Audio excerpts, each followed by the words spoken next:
towards the betrayal. That's what some fans are calling it now. And maybe that sounds dramatic, maybe it sounds harsh, but in Nigerian football, emotions are never calm. They are loud, they are passionate, they are unforgiving. Victor Osimhen was never just a striker, he was hope. He was the symbol of a new era. A fearless forward playing at the highest level in Europe, wearing a protective mask, like a warrior, carrying the expectations of over 200 million people every time he stepped onto the pitch for Nigeria. When he scored, Nigeria celebrated like it was Independence Day. When he fought defenders, we called it passion. When he spoke boldly, we called it leadership. But love in football is fragile. And slowly, something changed. It wasn't one single moment. It wasn't one bad game. It was the accumulation of decisive nights, where Nigeria needed a hero and didn't get one. Take the AFCON semi-final against Morocco. This was supposed to be the night that cemented his legacy in green and white. The stage was perfect, the stakes were enormous. Nigeria expected magic, instead it was a frustrating performance. Tight marking, half chances, visible anger, and in the end, elimination. Morocco advanced. Nigeria went home, and the question quietly began to grow. Where was our talisman? Then came the qualifiers, crucial World Cup games where Nigeria struggled, dropped points, missed opportunities. In matches where the team looked blunt in attack, fans turned their eyes to one name. When he wasn't available, frustration grew. When he played but didn't dominate, criticism grew louder.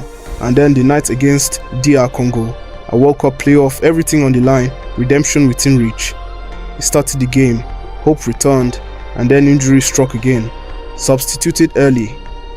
Nigeria eventually fell on penalties. Dreams shattered.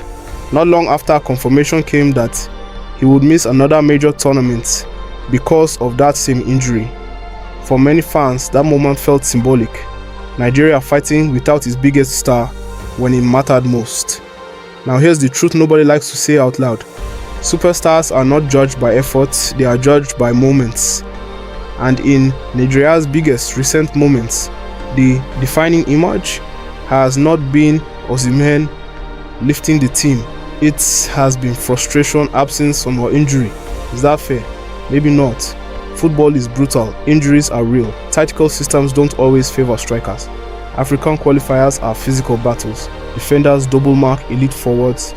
Context matters, but fans don't debate context when the final whistle blows. They remember who delivered and who didn't. Some supporters now question his body language, the visible frustration, the gestures, the emotional reactions.